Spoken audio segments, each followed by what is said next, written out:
Tour de table, Erika Walter, RCF Charente.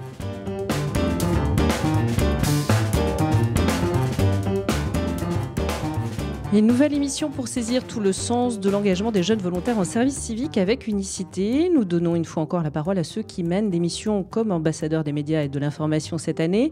Et en parallèle de ces missions, ils ont assuré aussi et assurent encore pour quelques jours des visites au cœur de cette mission, des visites régulières à des personnes âgées. Et c'est cette approche qui sera au cœur de cette émission. De personnes âgées vont pouvoir témoigner, échanger sur ce qu'ont permis ces visites avec les volontaires, avec le regard également de professionnels ou d'élus pour prendre du recul sur le sens de ces visites et de cet engagement entre générations. Tout cela, encore une fois, dans le cadre de notre partenariat avec Unicité. Alors, dans la première partie de cette émission, trois volontaires ambassadeurs des médias et de l'information, dans le cadre de leur service civique à Unicité, partagent avec nous, en l'occurrence Léo Nompex, Léa Bassagal et Cédric Vico. Avec nous également Marie-Claude Legal et Corinne Viermet, qui ont reçu et reçoivent encore des visites de jeunes volontaires en service civique. Bonjour à tous. Bonjour. Et également avec nous Gaëlle Lamourou, qui est référente pôle senior et adjointe administrative au CCAS d'Angoulême, le Centre communal d'action sociale pour le service Action Senior. Bonjour. Et justement, c'est avec vous que nous allons commencer pour essayer de situer un peu cette mission, ces visites à des personnes âgées sur cette commune d'Angoulême et ce partenariat avec Unicité, avec donc des volontaires, alors pas seulement ceux qui sont là aujourd'hui avec nous, d'autres aussi, volontaires en service civique à Unicité, qui chaque semaine font des visites avec cette volonté de régularité et de lien avec des personnes âgées. Comment tout cela s'est mis en place ? Alors, c'est vraiment une décision politique. On est vraiment sur un pan où on souhaite rompre l'isolement des seniors. Et donc, ça fait 2 ans qu'on a signé une convention avec Unicité par laquelle, en fait, sont mises en place des visites entre des jeunes services civiques, encadrés par Paquita Coupé notamment, leur coordinatrice, et moi-même qui, par le biais du registre canicule, à repérer avec l'équipe, bien évidemment, des personnes âgées isolées en demande de lien social. Et donc, c'est à partir de là que se sont mises en place les visites. Donc, ça fait 2 ans que ça dure. On demande effectivement des visites régulières pour qu'il y ait vraiment un véritable lien qui se crée. Et là où j'insisterai, c'est que le lien se crée pendant les visites et après les visites. Et voilà, il y a un service qui se fait donc du mois de novembre jusqu'au mois de juin. Oui, il y a une fin de service civique, mais ça ne marque pas la fin des visites pour certains, et j'en suis certaine. Alors évidemment, ces visites, elles viennent en complément d'autres actions, c'est important aussi, d'autres formes d'engagement ou de bénévoles aussi qui interviennent auprès des personnes âgées isolées sur cette commune d'Angoulême. C'est important, ce n'est pas une action isolée, c'est aussi pour ça que ça a du sens. Oui, tout à fait. C'est complémentaire à d'autres missions. Le service Action Senior a vraiment cette mission-là d'aller vers les personnes âgées en difficulté ou isolées et de répondre à leurs besoins de plusieurs manières. Et effectivement, on a aussi un réseau de bénévoles interne au CCAS avec une 12aine de bénévoles qui, comme les services civiques, rendent visite à des seniors repérés isolés, vulnérables sur la commune d'Angoulême. Et en tout début de service civique, donc c'était en octobre l'an dernier, si ma mémoire est bonne, on a fait un petit temps collectif où se sont joints des bénévoles du réseau de bénévoles et ils sont venus rencontrer les services civiques qui allaient prendre place dans leur mission, allaient commencer leur visite. Et il y a vraiment eu un échange intergénérationnel et un échange d'expériences. Et voilà, et je pense que ça a bien marqué le début des visites. Mais effectivement, chacun peut apporter à sa manière et par le biais de différentes missions. Et là, le fait évidemment qu'avec Unicité, on soit sur des jeunes d'une 20aine d'années, ça permet, vous avez souligné le terme d'intergénérationnel, ça permet ce lien-là, il est fondamental. Il y a d'autres bénévoles qui ont d'autres âges, aussi d'autres générations, mais c'est important aussi qu'il y ait cette jeunesse qui puisse aller à la rencontre de personnes âgées. Tout à fait. Alors effectivement, sur le propre réseau de bénévoles interne au CCAS, on a beaucoup de personnes en retraite. On a aussi des mamans au foyer. On a vraiment des profils un peu différents. Et là, on est avec des jeunes, des tout jeunes. Et le lien est différent. Et c'est ce qui est beau à voir. Et moi, je me dis, voilà, la jeunesse va aussi vers les seniors. L'engagement, il n'est pas anodin. Aller vers des seniors, c'est pas forcément aisé. C'est pas forcément des choses simples pour tout le monde. Et là, il y avait véritablement un véritable engagement. Dès le début de leur mission, on les a sentis engagés, investis. Et ça fait plaisir à voir. Et puis là, on est vraiment sur de l'humain. Et moi, c'est ce que je tiens à souligner. C'est vraiment une mission qui me tient à cœur parce qu'il y a vraiment une relation qui s'est créée. Et je pense que chaque partie en tire un véritable bénéfice, que ce soit du côté des jeunes que des seniors. Alors c'est justement le moment de les entendre aussi sur leurs ressentis, leurs impressions par rapport à ces visites qui ont eu lieu pendant tous ces derniers mois. Peut-être d'abord avec les services civiques, avec les volontaires. Cédric, sur ces visites, donc en parallèle, on va dire, du fait qu'il y ait eu ces missions d'ambassadeurs des médias et de l'information, ces visites, c'était une toute autre mission, tout aussi importante. Est-ce qu'il y avait un peu d'appréhension quand même, donc au départ, pour aborder ces visites, savoir quoi faire, comment s'y prendre, ce qui allait se passer, ce qui allait se vivre, ou ça s'est vécu finalement quand même assez naturellement? Forcément, tout au début, avant même les visites, il y a forcément de l'appréhension. C'est toujours des nouvelles rencontres, tout ça amène de l'appréhension. Mais ensuite, arriver en visite et tout, ça se passe tout de suite super bien, je pense. Alors, Léo, c'est pareil. Est-ce qu'il y avait une petite inquiétude de savoir comment ça allait se passer, ce qui allait pouvoir se partager, ou finalement, ça fait partie de la mission, on y va et on voit, entre guillemets? Oui, moi aussi, j'appréhendais beaucoup. Mais bon, ça s'est finalement très bien passé. Alors, est-ce que tout de suite, justement, dans les rencontres que vous avez pu faire, et notamment donc en lien avec Corinne Viermet, qui est là, que vous avez visité régulièrement, Cédric et toi, qu'est-ce qui s'est passé, par exemple, lors de la première visite? Comment vous vous êtes accueillis? Quels sont les premiers mots que vous aviez échangés? Alors, moi, il faut savoir que Madame Villermé, je l'ai eue après. J'étais avec un autre binôme. Et en fait, ils avaient déjà un lien, tous les deux. Donc, du coup... C'était assez compliqué au début, surtout que je suis assez timide. De trouver ta place, en fait. C'est ça, ouais.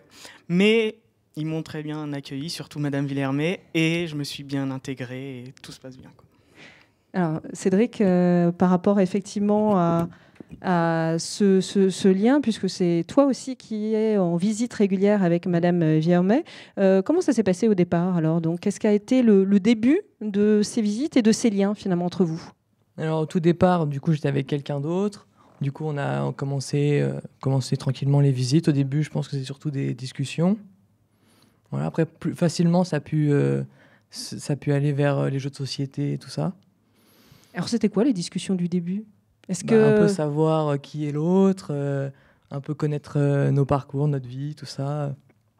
Donc la découverte, on va dire. La découverte, c'est ça, c'est la découverte. Alors, Corinne Viermet, vous, comment vous avez vécu ce temps de visite et ces premières visites, ou en tout cas la première visite? Est-ce que de votre côté, il y avait une appréhension aussi de savoir ce qui allait se passer? Il y avait une appréhension au démarrage. Surtout que je suis un peu phobique, socialement, on va dire. Donc, recevoir quelqu'un chez moi, c'est quelque chose, c'est pas anodin. Et finalement, j'avais fait connaissance avec eux ici, déjà. Dans un terrain neutre, entre guillemets. Dans un terrain neutre. Donc déjà, j'avais vu un petit peu les caractères, ce qu'ils aimaient pas, etc. Donc ça a beaucoup aidé. Et donc on a eu de grandes discussions après. Alors de grandes discussions sur quoi? Sur les jeux en ligne, au démarrage. Ça a été ça dès le début, en fait? Oui. Parce que vous aviez repéré justement qu'ils aimaient ça et que vous aimiez ça aussi? Aussi, oui. Et vous jouez à quoi en ligne?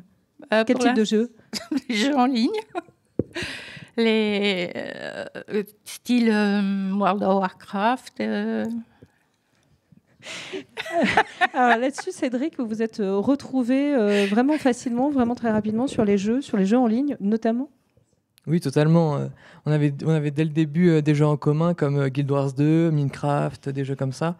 Et du coup, on a pu facilement commencer les discussions avec ça.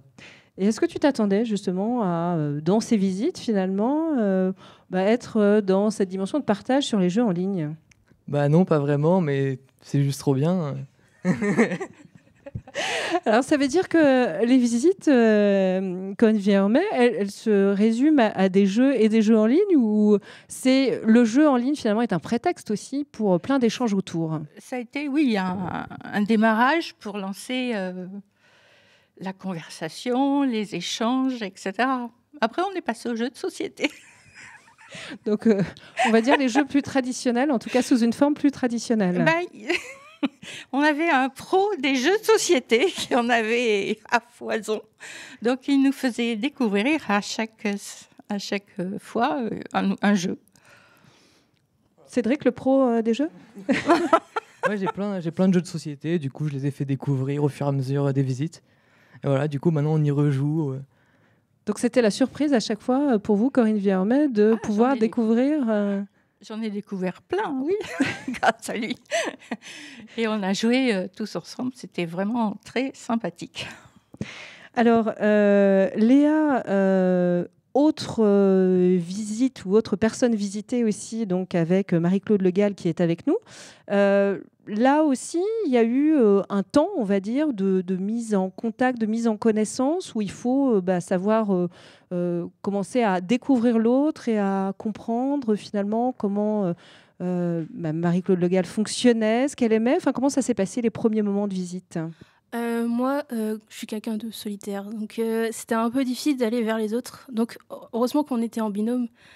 Donc, mon binôme, c'était elle plus qui allait en avant, qui discutait. Moi, j'écoutais. De temps en temps, je disais quelques trucs. Enfin, j'étais un peu renfermée. Mais avec le temps, j'ai réussi un peu à m'ouvrir de plus en plus. Et puis, on commençait plus à discuter, à partager. Voilà. Aller plus loin dans les possibilités d'échange.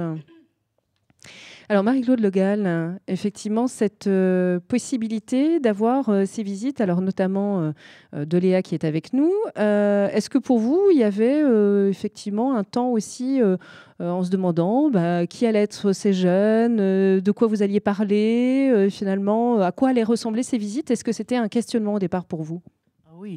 Oui, surtout que j'étais pas très encouragée. Enfin, j'ai eu la visite de votre responsable et qui m'a expliqué. Mais mes enfants, surtout ma fille, elle n'était pas volontaire du tout. Réticente? Pardon? Réticente? Oui, très réticente. Elle m'a dit: oh maman, tu es trop confiante, tu vas te laisser faire, tu vas. Mais les jeunes ne sont pas toujours bien, etc. Enfin. Voilà, alors en même temps, on est quelque chose on l'a vu, de très encadré. Hein. Si vous voulez, bon, l'année dernière, j'avais commencé, donc ça s'était bien passé. Bon, des petits trucs, mais cette année, j'étais plus sereine, vous voyez, mais c'est vrai que j'aime bien avoir des amis chez moi, j'aime bien avoir des visites, mais je suis quand même un peu inquiète. Je reçois pas par exemple, quand on sonne à la porte, si je sais pas qui c'est, je réponds pas, vous voyez. Alors là, en même temps, c'était des visites attendues, prévues. Voilà. Et alors là, j'ai dit, je l'ai pris bien contente parce que j'ai dit, on va faire des choses ensemble et voilà. Puis même savoir un peu ce qui m'intéressait, c'est un peu leur vie, de connaître un peu leur famille parce qu'elle me disait. Moi, je pense, pour moi, ça a été bien, ça s'est très très bien passé. J'espère que je leur ai dit que j'étais là, que si elles avaient besoin. Et je suis prête à les écouter. Elles peuvent m'appeler quand elles veulent. Et j'aurais dit même, vous pourrez venir passer un moment avec moi, prendre un petit goûter. Et puis voilà. On a fait un petit peu de pâtisserie surtout, un petit peu de couture. On a essayé mais je leur ai fait pas mal la morale. J'aurais dit que la vie, malheureusement, n'avait pas que des bonnes choses, qu'il n'y avait pas que les jeux. Et on a fait beaucoup de jeux, parce que moi, je suis habituée à jouer. Je ne joue pas du tout d'argent. Je joue pour jouer et pas pour gagner. Ça m'est absolument égal de perdre. Alors, des jeux de société ou des jeux en ligne? Des jeux de société. Ah oui, des jeux de société. Des jeux que j'avais quand j'avais mes enfants. petit, on jouait beaucoup. Mon mari n'était pas joueur, mais nous, on jouait beaucoup, justement, à des jeux de société. Et il y en a que j'aurais appris des jeux, surtout les premières. Les deuxièmes, non, elles avaient déjà joué au mille-bornes, déjà joué aux dames, déjà joué un tas de jeux. Donc, on a continué, voilà, à jouer. Puis, moi, je pense que ça a été enrichissant. Elles m'ont posé pas mal de questions auxquelles j'ai essayé de répondre. Alors, sur quoi, par exemple, elles vous posaient des questions? Sur ma vie, sur ce que j'avais fait. Ça avait l'air de les intéresser. Voilà. Alors, Léa, c'était le cas? Ça vous intéressait? Même si vous disiez que vous étiez plus en retrait par rapport à votre binôme, mais... Oui, ça m'intéressait, parce qu'on a appris pas mal de choses sur tout ce qui s'est passé et tout. Et puis, elle nous a montré aussi des photos. Donc, elle nous a parlé de ce qui s'est passé, ce qu'elle a vécu et tout. Et c'était très intéressant. Et vous avez pu aussi, dans ces visites, parler de vous, effectivement, de ce que vous viviez en tant que jeune d'une vingtaine d'années, de ce que vous aviez déjà fait, de ce que vous vouliez faire aussi. Enfin, est-ce qu'il y avait cette dimension, finalement, de partage sur vos vies respectives? Oui. Mais au bout d'un moment, je me suis plus ouverte. Donc, j'ai parlé de ma famille, un peu de moi. Bon, il ne se passe pas grand-chose dans ma vie, donc j'ai pas grand-chose à dire. Mais j'en ai parlé.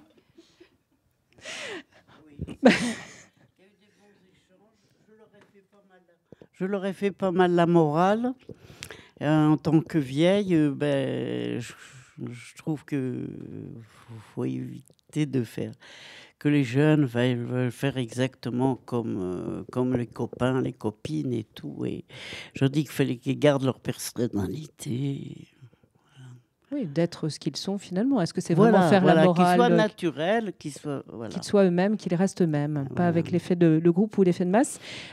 Du coup, Gaëlle Lamourou, comment elles sont suivies ces visites aussi, puisque ces visites tout au long de l'année, comment elles sont accompagnées? Est-ce que vous faites des points réguliers avec la coordinatrice d'unicité et vous pour savoir comment ça se passe, comment d'un côté comme de l'autre elles se vivent? Est-ce qu'il y a des points à améliorer? Est-ce qu'il faut dynamiser entre guillemets ces visites? Enfin, comment on juge la qualité d'une visite de l'extérieur, entre guillemets? Alors, effectivement, comme on disait avec Paquita, on en rigole à chaque fois, c'est qu'on aurait pu travailler dans le même bureau. Donc oui, on s'appelle très, très régulièrement. S'il y a besoin, on va sur les visites. Il y a eu des points où on a fait des visites en commun, toutes les deux, sur des visites pour voir comment ça a évolué. Mais effectivement, le lien, il s'est très, très vite créé. Alors effectivement, on a des visites totalement différentes d'un binôme à un autre. Mais après, ce qu'on peut retenir, c'est qu'il y a vraiment un lien de confiance qui s'est créé. Chacun apprend de l'un et de l'autre. Il y a vraiment de la bienveillance. Oui, il y a des conseils. Mais effectivement, autour de ces visites-là, on a tout de suite senti que ça fonctionnait. C'est très naturel. C'est devenu très, très vite naturel. Parce qu'effectivement, certains vont faire des jeux, d'autres des balades. Mais comme on en disait tout à l'heure, c'est un prétexte à la discussion. Et les jeunes se sont ouverts, ont pris confiance, ça c'est hyper important. C'est un véritable tremplin pour eux, effectivement, ça porte bien son nom, c'est un véritable tremplin. Et je pense que les seniors, ça fait 2 ans que certains et certaines reçoivent la visite de jeunes. Et quand on a des demandes pour continuer, ça en dit long sur la visite et ce que ça leur apporte à chacun. Et je sais que, je pense pouvoir l'affirmer, mais je pense que Madame Le Gall comme Madame Villermé vont être demandeuses pour continuer l'année prochaine. Je ne pense pas trop me tromper à ce niveau-là. Alors, Madame Le Gall, vous voulez dire un mot, Madame Villermé, pour peut-être effectivement la façon dont vous avez vécu ces visites et comment c'était un temps attendu finalement. Enfin, comment vous vivez, vous attendez ces moments de partage justement, là en l'occurrence avec Cédric et Léo, chaque semaine? C'était avec grand plaisir parce que, bon, comme je suis une personne très solitaire, isolée même, donc j'ai pas beaucoup de visites. Et donc c'était avec vraiment... j'attendais ça, oui, avec plaisir. Parce que je savais que ça allait être un bon moment, qu'on allait bien... On allait rire, on allait discuter, on allait partager. C'était... Ouais. Et comment vous parleriez, puisque effectivement maintenant vous les connaissez bien, peut-être Cédric encore plus que Léo, puisque vous avez connu peut-être un peu moins longtemps Léo, mais quand même, du coup, comment vous en parleriez de l'un et de l'autre? Quel regard vous en avez depuis tous ces mois? Au démarrage, ils étaient très, comment dire, plutôt renfermés. Et ils ont acquis une confiance en eux. J'ai trouvé ça superbe. Un naturel, en fait, maintenant aussi avec Oui. vous, ils se comportent de manière totalement, vous pensez, naturelle? Voilà. Ah oui, totalement naturel. Ils sont vraiment en confiance et ils sont plus sûrs d'eux aussi. Ça, c'est net. Alors Cédric, est-ce que tu as la même lecture finalement par rapport à l'évolution tout au long de ces visites et qu'est-ce que tu dirais aussi justement, comment tu parlerais de Madame Villermé, de Corinne Villermé par rapport au fait que maintenant, est-ce qu'elle peut faire partie un petit peu, elle fait partie de votre environnement finalement, de personnes que vous voyez régulièrement. Donc comment tu en parlerais? La question n'est pas simple. Je le reconnais. Très bien. Je ne sais pas quoi dire comme ça directement, mais je dirais que ce sera un plaisir de continuer certaines visites. Maintenant, il y a un lien qui s'est créé. C'est toujours agréable d'y aller. Voilà. En termes de personnalité, par exemple? Bon, c'est très dur, ma question. Alors, Léo, peut-être, effectivement, pour compléter aussi ce que dit Cédric. Moi, je me reconnais beaucoup en Madame Villermé parce que je suis pareil, très solitaire, très renfermé. Et je me suis retrouvée en elle et on est assez complémentaires, je trouve, avec Cédric aussi, bien évidemment. Et on forme un trio maintenant. Et bien sûr, après les visites, on gardera contact, bien évidemment. Mais voilà. C'est une évidence, la question, elle ne se pose même pas, en fait. C'est une évidence. Oui, ce serait difficile là, d'arrêter d'un coup quand il y a eu ces visites régulières. Cédric, c'est même pas possible, c'est pas envisageable finalement. Maintenant, il y a un lien qui s'est créé, il y a tout ça.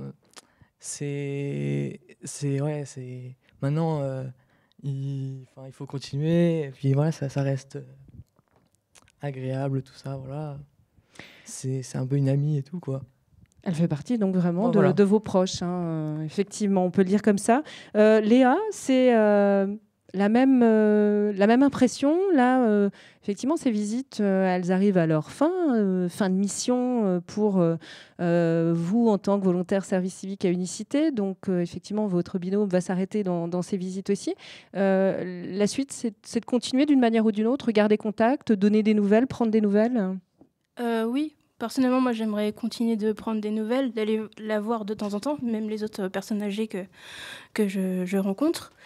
Le seul truc, c'est que je ne sais pas si je vais rester ici ou si je vais repartir à Poitiers. Mais même si je repars à Poitiers, j'appellerai de temps en temps ou j'enverrai des courriers, des choses comme ça. Mais je vais continuer à avoir ce contact-là.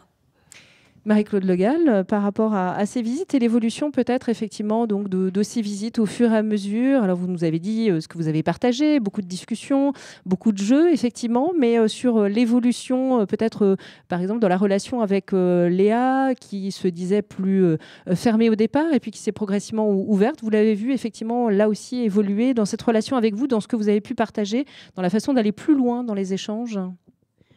Eh bien, moi j'espère que Léa est contente et que je lui ai apporté quelque chose, parce que moi j'ai pas l'impression d'avoir apporté grand-chose.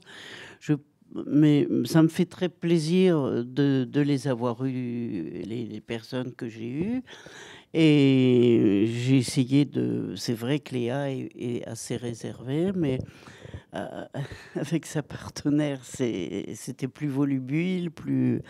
Mais moi, je trouve que par rapport à l'année passée, ces deux personnes qui sont venues, elles étaient motivées. Les autres, on avait l'impression, à part leur téléphone, qui les motivait beaucoup, on a l'impression qu'elles faisaient ça parce qu'il le fallait.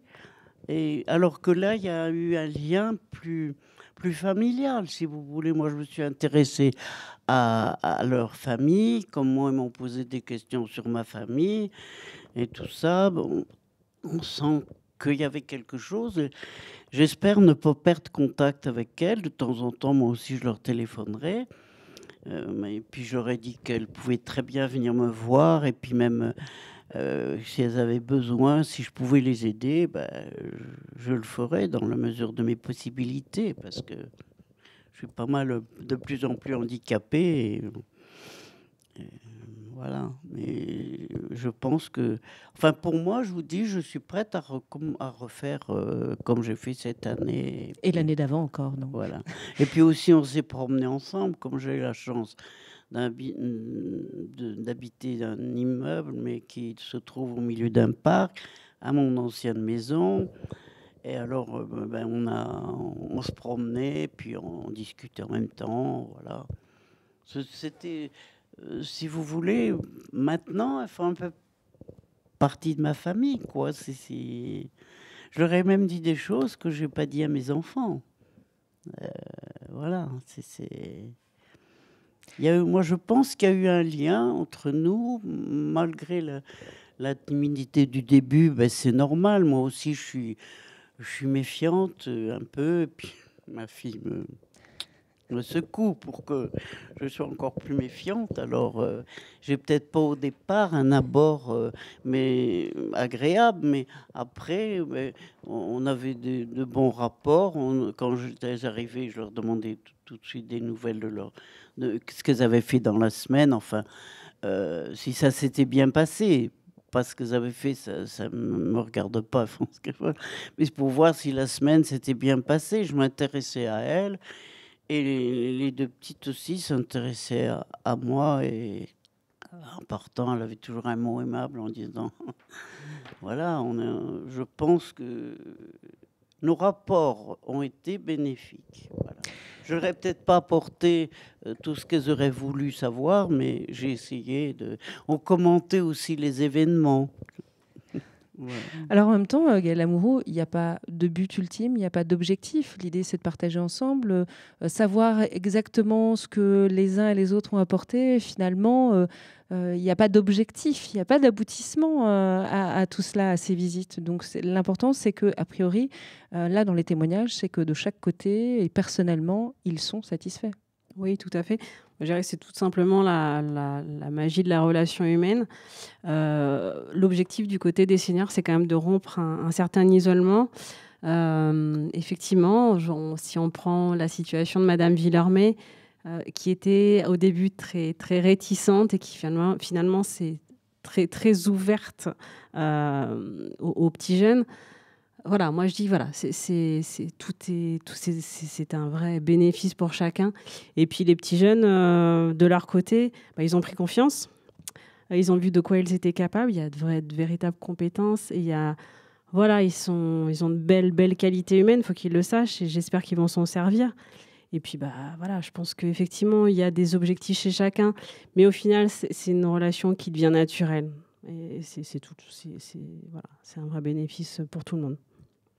Alors merci en tout cas d'être venue témoigner, Marie-Claude Le Gall et Corinne Villermé, donc de ces visites et de ce qui s'est passé justement ces derniers mois avec Léo, Cédric et Léa. Merci aussi à vous d'en avoir témoigné. Gaëlle Amouroux, merci. Je rappelle que vous êtes référente pôle senior et adjointe administrative au CCAS Angoulême pour le service Action Senior. Merci beaucoup à tous.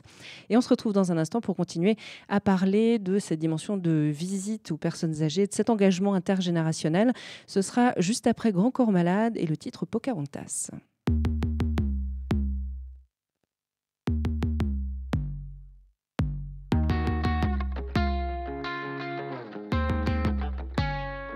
On a déjà eu les premiers mots, les premiers rires déclenchés, les premiers pas, les premières courses, les premiers genoux écorchés, les premières photos à 4, les premières crises de cauchemar, les premières nuits pointillées, les premiers vices de couche-tard. On a encore les mémories et les parties de domino, les jouets qui font trop de musique et les matins trop matinaux, les journées de taf raccourcies, l'ultimatum de 16h30 et les promenades au parc, tous les jours où ça leur tente. On continue de s'émerveiller devant un dessin de cosmonaute ou un bonhomme pâte à modeler avec un bras plus grand que l'autre. On continue de vouloir filmer tous ces moments insensés qui ne reviennent plus jamais dès lors que le film est lancé. On a eu les premiers hostos, les inquiétudes, les premières peurs, les premières grosses engueulades, les punitions à contre-cœur, les premiers cadeaux débiles avec leur nom sur leur tasse, les siestes d'un œil sur le canapé en regardant Pocahontas.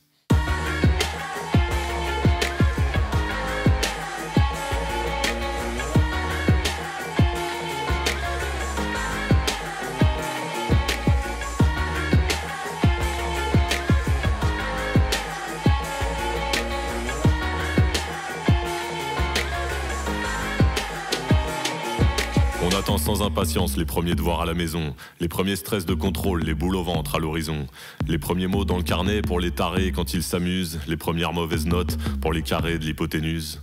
On redoute un peu quand même le cartable de 20 kilos, cahier à spirale, intercalaire, trousse qui déborde de stylo. Et puis aura le premier portable, les premières booms, premières soirées, les premières peines de cœur, premier encart un peu foiré. Ce sera un peu le moment de toutes les grandes premières fois, les premières cuites, les premières nuits qu'on ne nous racontera pas. On les regardera agir avec un pincement au cœur, car de leur vie on deviendra de plus en plus spectateurs.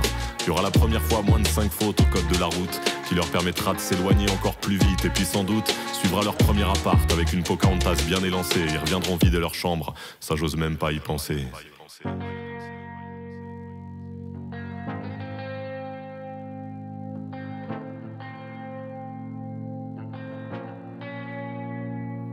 Il nous restera ça, je l'espère, ce sentiment essentiel, de les avoir bien préparés à cet immense bordel. Il nous restera ça, j'en suis sûr, cette indicible joie, de les voir courageux, bien épanouis dans leur choix. Il nous restera une maison avec une ou deux chambres en trop, retrouvant le statut de jeune couple en perdant suite par en pro. Il nous restera à regarder devant en appréciant ce qu'il y a derrière, prendre plein de photos de demain pour compléter celles d'hier. Et puis les chambres en trop seront à nouveau amochées par la nouvelle génération des premiers genoux écorchés. Le cycle jouera son rôle implacable et fatidique, et on retrouvera des jouets modernes qui font toujours trop de musique. Au milieu des nouveaux cris, on se dira qu'on a réussi à fabriquer ce manteau qui nous protège la vie. Ce confort impalpable, ce tremplin, cette béquille, ce miracle anodin, on a fait une famille.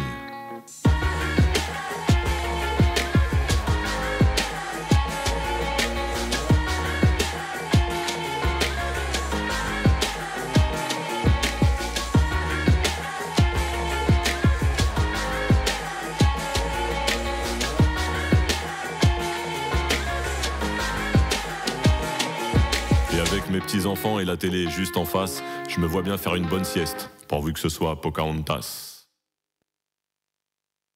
Tour de table, RCF Charente. Et nous poursuivons cette émission consacrée à cette mission de visite à des personnes âgées assurées par des volontaires en service civique avec Unicité, toujours dans le cadre de notre partenariat avec Unicité. Nous retrouvons donc les 5 volontaires en service civique qui sont aussi ambassadeurs des médias et de l'information, donc Léo Nompex, Léa Bassagal, Cédric Vico, Amélia Rodriguez et Yuna Poulette. Avec nous aussi Sylvia Esner qui est responsable de l'antenne Unicité de Limoges, celle de Périgueux et d'Angoulême. Bonjour.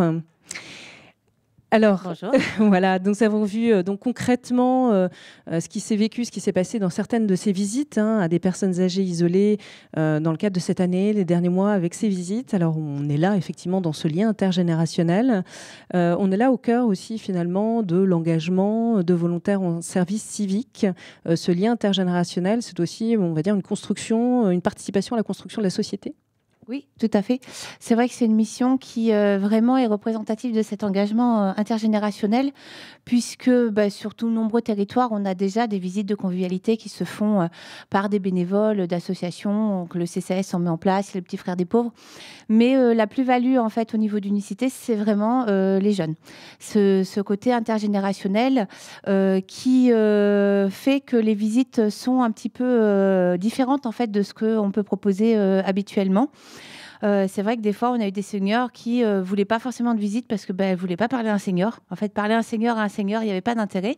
Et quand on leur dit, oui, mais en fait, les visites chez Unicité, c'est aussi vous permettre de rencontrer des jeunes et de pouvoir avoir des jeunes d'horizons différents aussi, puisque, elle expliquait tout à l'heure sur Poitiers, en fait, ils vaquent, ils vont et viennent. Et du coup, ça leur permet de pouvoir amener un nouvel horizon aussi chez la personne.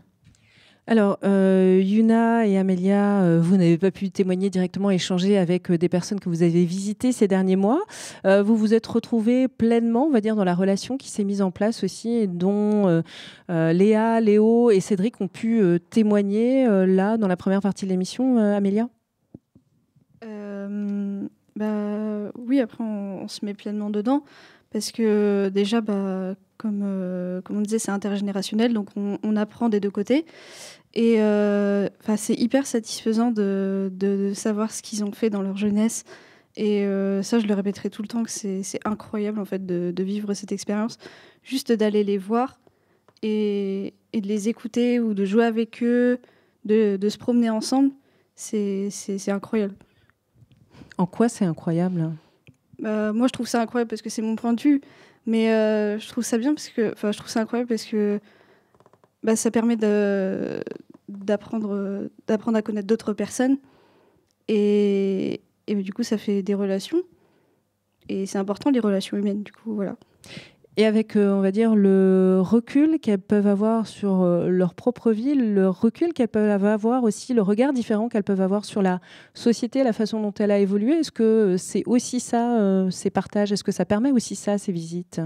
Oui, parce que du coup, on va dire comme ça, on leur apprend des choses de jeunes. Comme par exemple, moi j'aime beaucoup les mangas et les animés. Et la personne âgée que je vais voir le lundi après-midi, elle s'intéresse à tout. Donc du coup, on lui en a montré plein. Et ça l'intéresse beaucoup, beaucoup. Elle a même voulu à la BD, mais elle n'a pas pu y aller, du coup. C'est un peu dommage, mais bon, voilà.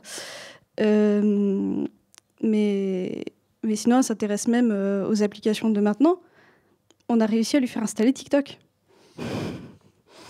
Jusque-là, jusqu'à TikTok. Oui, jusque-là.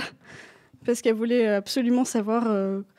elle voulait absolument voir des vidéos de photographie parce qu'elle adore ça. Et du coup, on a dû lui apprendre comment ça fonctionnait. Et lui montrer comment chercher les vidéos de photographie parce que c'est pas évident. Quand on choisit les centres d'intérêt, on tombe pas forcément sur ce qu'on veut tout de suite. Et du coup, on lui a fait chercher. Et on sait que plus on cherche, plus on tombe sur ce qu'on veut. Donc voilà. Donc ça, c'était une satisfaction de pouvoir aller jusque-là aussi, de pouvoir apprendre, transmettre plus, on va dire, le mot transmission sur effectivement des repères qui sont vos repères de génération, les transmettre à quelqu'un qui n'est pas du tout de votre génération. C'est hyper satisfaisant, mais vraiment. Yuna, par rapport effectivement à ce dont il a été question jusque-là, dans la relation qui peut se mettre en place, dans l'apport, on va dire, entre générations, ça permet quoi? Ça va jusqu'où, effectivement, et en quoi il y a finalement un apport réciproque et un équilibre qui se trouve entre générations? Alors, comment dire? Je pense pas qu'il y ait forcément de limite à cette relation. C'est intéressant et on peut vraiment l'explorer comme on veut. C'est toujours satisfaisant de pouvoir partager avec d'autres personnes et c'est un lien qu'on n'oublie pas forcément en fait, je trouve. C'est-à-dire qu'on n'oublie pas forcément? C'est une très bonne expérience. Et tu t'attendais effectivement à ça par rapport à ce que tu as vécu et partagé, de ce que vous alliez pouvoir vous apporter mutuellement, réciproquement, on va dire, dans ces visites? Non, pas du tout. Au début, j'ai cru que j'avais pas du tout aimé. J'y connaissais absolument rien. Absolument rien en personnes âgées? Oui. Non, mais en visite... Cette phrase est étrange quand même. Oui, je sais. Mais en visite et... Voilà, j'ai jamais vraiment eu l'occasion de faire ça. Et en fait, je me rends compte que c'est quelque chose que j'adore. Donc, parce que le partage, finalement, peut être différent aussi qu'avec des jeunes de sa génération, par exemple, ou des adultes de la génération d'après, c'est-à-dire les parents. Enfin, voilà. Est-ce que c'est ça aussi? C'est que ça permet encore une autre approche, une autre façon de découvrir des personnes? Bien sûr. Le partage, en fait, en fonction des générations, on n'aura jamais les mêmes histoires. Par exemple, j'ai une personne âgée qui nous parlait de sa mère qui était née dans les années 1800. Et elle nous racontait de cette époque, des dires de sa mère. En fait, c'est beaucoup de culture. Et ça permet un beau partage. Alors Sylvia Esner, sur ce qu'il est possible effectivement d'échanger, chaque génération restant à sa place, c'est peut-être ça aussi qui est intéressant, c'est que vraiment chacun n'essaye pas de tendre vers et de se rapprocher en essayant de se mettre à la place de l'autre génération. Chacun reste bien dans sa génération et se transmet, se partage de cette façon-là dans ce qui peut être vécu à travers ces visites. En effet, je pense que le gros intérêt de ces visites, c'est que en fait, chacun garde son identité. On ne va pas essayer de transformer l'autre. Après, c'est juste le regard sur l'autre qui va évoluer. Autant le regard des jeunes vers le Seigneur va évoluer, comme disait tout à l'heure, voilà, je ne connaissais rien du tout à ces personnes-là. Donc, évidemment, quand ils arrivent sur des visites, on les forme en amont, parce qu'en effet, ce n'est pas des professionnels du public senior. Donc, on a des formations justement sur le positionnement qu'on doit avoir au niveau des seniors et voilà, comment on va construire une relation. C'est-à-dire qu'on n'arrive pas chez quelqu'un, la dame tout à l'heure disait très bien, bah oui, mais c'est mon intimité, c'est chez moi. Comment on construit cette relation dans le respect de l'autre?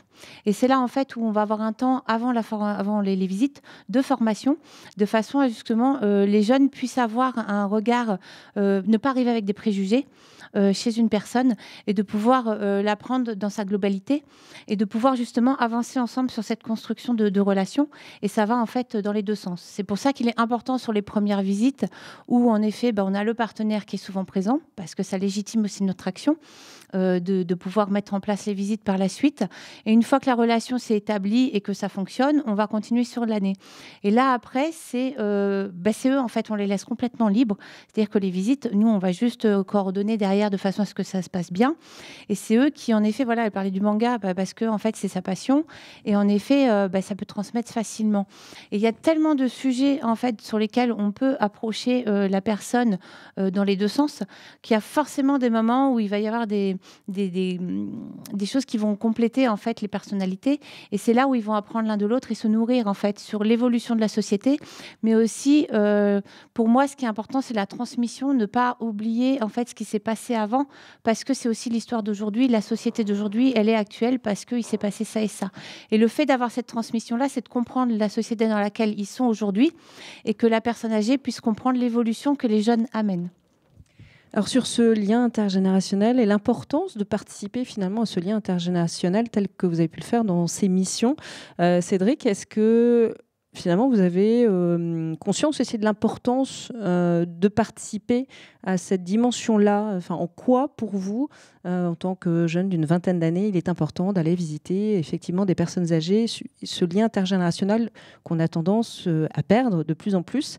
Est-ce que pour vous, c'est aussi important d'y participer de manière très concrète, comme vous l'avez fait là sur plusieurs mois? Ah oui, totalement, c'est très important. C'est vraiment très important de leur apporter ce qu'on a, d'apporter de la joie, d'apporter ce qu'on peut apporter, ce qu'on connaît, des jeux voilà, qu'on peut mettre en place et tout, et puis juste partager. Parce que tu as conscience qu'effectivement, aujourd'hui, finalement, les possibilités de liens intergénérationnels, alors on essaye de mettre de nouveau, de plus en plus en place de possibilités, de rencontres possibles intergénérationnelles, mais ça veut dire qu'il faut inciter, il faut vouloir les mettre en place, alors qu'a priori, quand c'est là, quand ça se passe bien, et la transmission, elle est là, et l'envie des deux côtés est là. Ouais, je pense que c'est toujours compliqué de mettre... c'est bien qu'il y ait des associations comme ça qui puissent mettre en œuvre ces actions-là, parce que ça se fait pas naturellement, je pense. Et puis après, ça apporte énormément des deux côtés, et puis c'est juste beau. Alors toi, est-ce que tu sais ce que ça t'a apporté véritablement? Est-ce que tu peux le préciser, en fait, justement, sur ces visites, sur l'apport de ce lien intergénérationnel?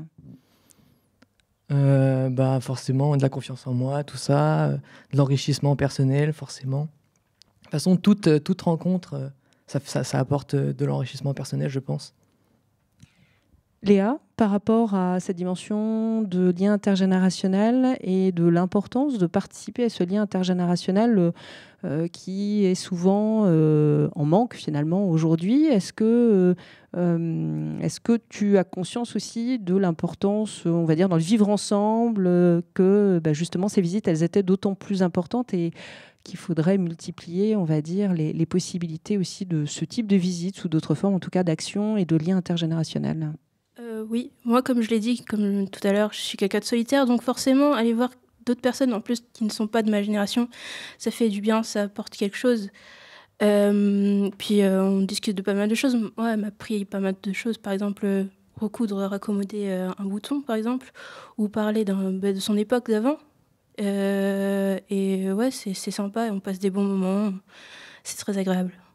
Donc là aussi, comme Cédric, tu dirais que c'est d'abord et avant tout une sorte d'enrichissement culturel et personnel? Oui, de bons moments.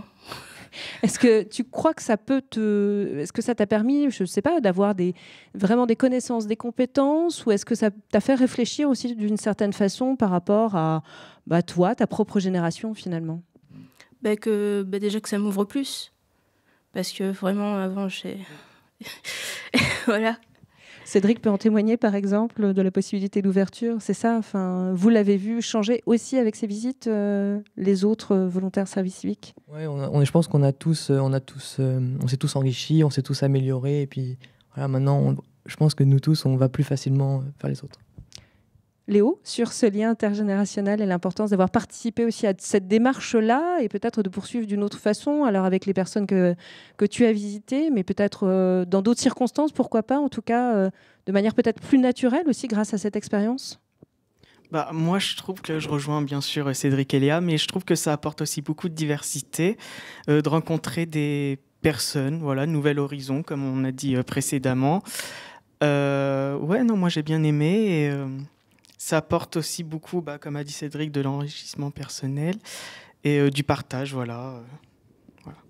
Sylvia Esner, est-ce que ça dépend quand même des personnalités, finalement, des volontaires en service civique, ou vous parliez de cette formation, de les mettre dans certaines conditions pour les mettre les plus facilement à l'aise, on va dire, dans cette approche de visite aux personnes âgées, mais est-ce que ça dépend aussi tout simplement de la volonté quand même, à un moment, des volontaires? Là, on voit bien qu'il y a cette envie, cet engagement naturel, et puis on voit les bienfaits, a priori, mais est-ce que ça dépend finalement aussi du parcours, de la personnalité du volontaire? Oui, bien sûr, puisque évidemment, si les volontaires sont là aujourd'hui, c'est qu'ils sont venus chez nous. En fait, c'est eux qui ont fait le premier pas de vouloir s'engager. Le service civique, c'est aussi cette image-là, c'est de pouvoir donner un petit coup de pouce à des jeunes qui n'ont pas forcément les connaissances ou les outils de pouvoir s'engager et qui, à travers ce dispositif, arrivent à avoir un accompagnement en fait avec la Paquita pour pouvoir justement leur donner les moyens d'arriver à s'engager dans quelque chose qui pourrait les épanouir.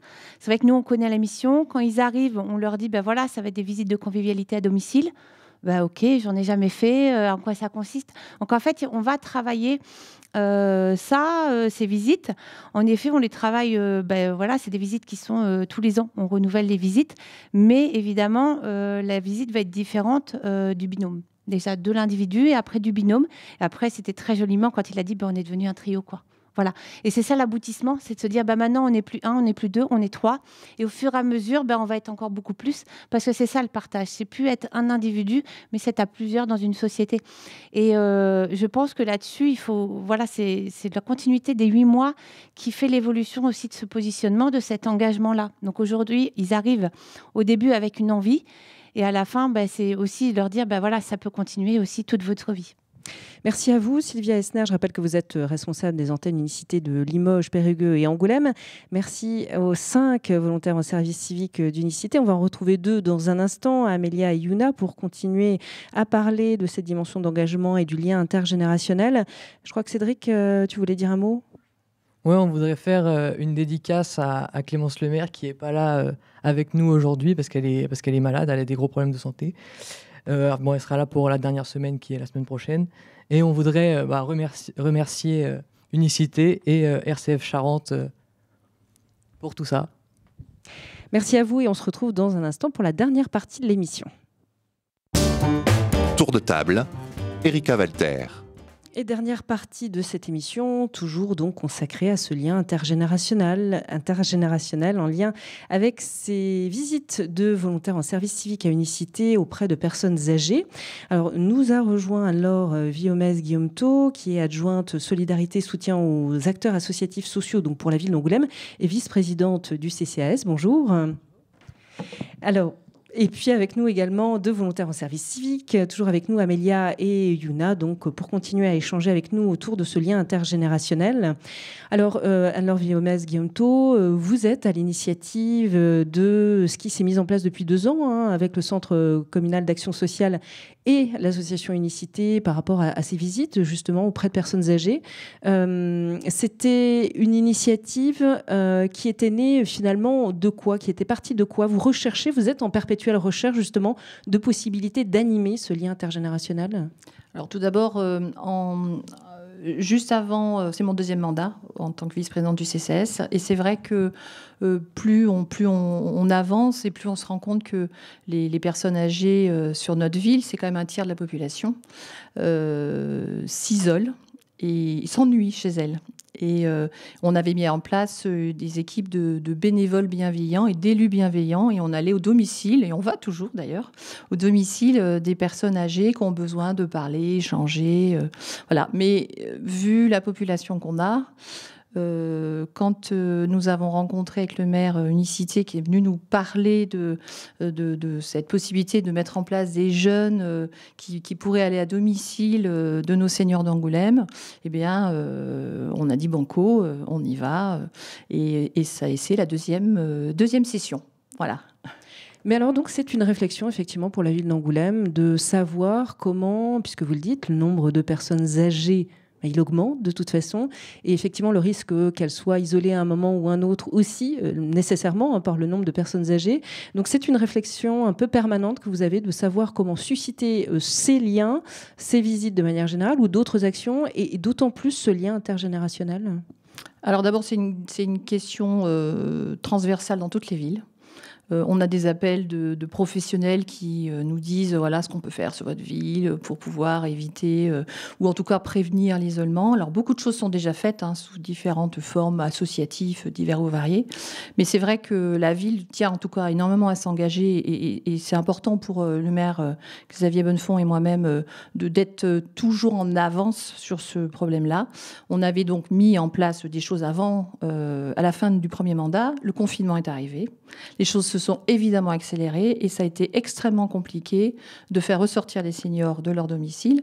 Et puis, on parle beaucoup de prévention. Moi, je parle beaucoup de solitude parce que prévention, maintenant, on le met à toutes les sauces. Et moi, je parle beaucoup de solitude parce qu'on peut faire des ateliers en extérieur, on en fait aussi. On peut faire du sport pour les seniors, des marches, on fait énormément de choses. Mais le senior à domicile, c'est là qu'il faut aller maintenant pour pouvoir qu'il vieillisse bien et qu'il soit en forme. Parce que je pense que la bonne santé, c'est aussi la bonne santé dans sa tête. Et ça, c'est extrêmement important. Et vous avez raison, on essaye de faire de l'intergénérationnel à d'autres niveaux. On a un conseil municipal enfant, par exemple, et au Moulin des Dames, on a fait des petits... Enfin, les seniors du Moulin des Dames ont confectionné des écharpes, comme nous les élus, pour les jeunes. Et c'est vrai qu'on a des ateliers de plus en plus souvent, de visites dans les établissements. Quand des jeunes sont en contact des seniors, il y a toujours quelque chose qui se passe, mais il y a toujours quelque chose qui se passe aussi dans l'autre sens. Parce que le jeune, à leur contact, permet aussi de voir un peu... selon l'âge, ce qui s'est passé, des histoires, une vie différente qu'ils n'ont pas connue. Et il y a toujours un plus à ça. Alors en même temps, cette dimension-là de partage, d'échange et en tout cas de bénéfices, on va dire, à travers ces rencontres intergénérationnelles, c'est ce dont il a été question, c'est les témoignages justement des volontaires en service civique que vous avez pu déjà donner. Amélia et Yuna, est-ce qu'on pourrait parler effectivement d'épanouissement, on va dire, à travers ces visites, épanouissement progressif, et ça c'est peut-être aussi une dimension qui est importante, c'est la régularité aussi des visites qui permet cela, qui permet aussi que chacun puisse trouver sa place, Yuna, dans cette relation entre jeunes et personnes âgées. C'est vrai qu'au début on les sentait assez tristes, d'être seuls, et au fur et à mesure... Et comme vous le dites, avoir une visite régulière chaque semaine, ça a permis de leur faire découvrir de nouvelles choses. Donc, par exemple, le contact avec les jeunes. Et on le voit bien que ça les rend mieux, qu'ils sont plus heureux. Et donc, c'est vachement agréable pour nous aussi.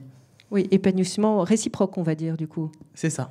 Amélia, c'est pareil, c'est la même façon de le vivre. En tout cas, c'est la régularité aussi qui permet un épanouissement d'un côté comme de l'autre, de la personne âgée, comme de ton côté, avec ton binôme, quand vous avez fait ces visites.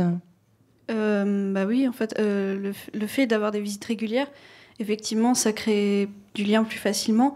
Parce que si on allait les voir qu'une fois par mois, ça n'aurait pas de sens. Enfin... on ne créerait pas autant de liens qu'en allant les voir une fois par semaine. Et vraiment, chaque semaine, quand on y va, on voit l'évolution.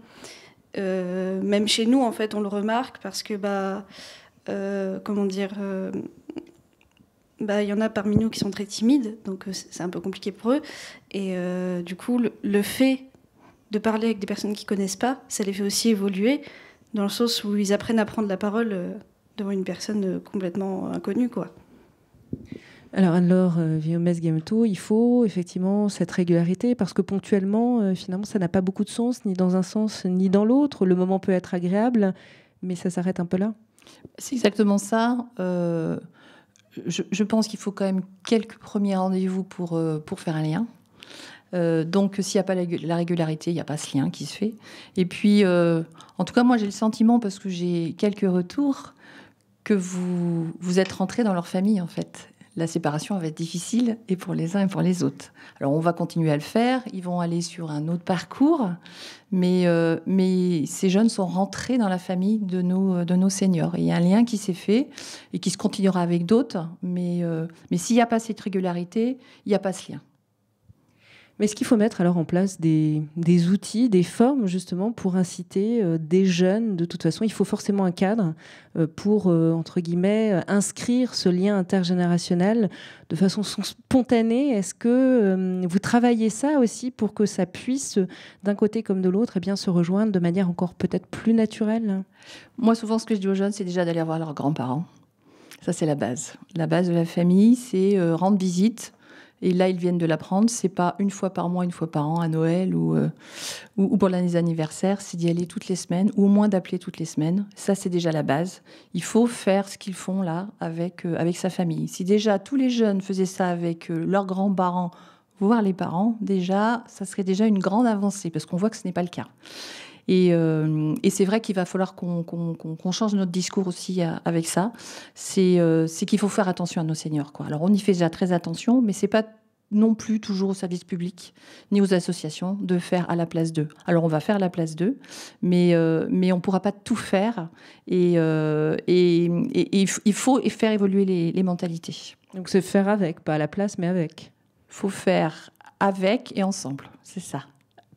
Alors, Yuna et du coup Amélia, par rapport à vos projets pour la suite, après ce service civique, vos projets personnels, professionnels, est-ce que aussi cette mission de visite à des personnes âgées, est-ce que vous sentez que ça a pu affirmer, consolider, vous faire ouvrir d'autres horizons finalement par rapport à ce que vous vouliez faire peut-être, ou justement vous ne sachiez peut-être pas aussi ce que vous alliez faire au début de ce service civique? Comment ça vous a fait changer et peut-être vous orienter un peu différemment? Alors professionnellement, je ne pense pas continuer sur cette voie, mais plutôt d'un côté bénévole, je trouve ça beaucoup plus intéressant. Pouvoir avoir le contact avec des personnes âgées de façon bénévole, qu'elles n'aient pas à payer, c'est vraiment une bonne chose. Ensuite, je ne sais pas, je ne connais pas vraiment les structures, donc je ne sais pas. Mais en tout cas, la volonté de continuer, effectivement, avec les conseils, on le voit bien, possible d'Anne-Laure Viomès-Guillemot. Amélia, pour la suite, effectivement, et par rapport à ce que tu as apporté, du coup, cette mission et ces visites auprès de personnes âgées? Moi, pour la suite, de base, je voulais faire graphiste, mais finalement, je pense que je vais un peu changer de cadre de métier.